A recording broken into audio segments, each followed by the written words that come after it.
আজকে সকাল সকাল ফোন করে অমিতদা কেন আমাদের সকলকে ওদের বাড়িতে ডেকে নিল।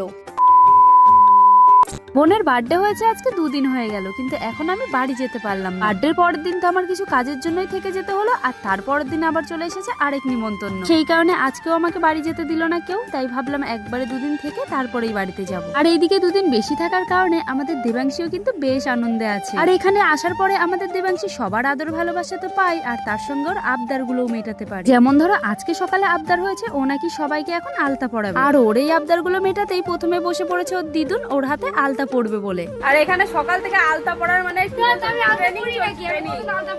আলতা পড়িস না, তুই তো পুজো করবি না, আজকে কেন পড়ছিস বল?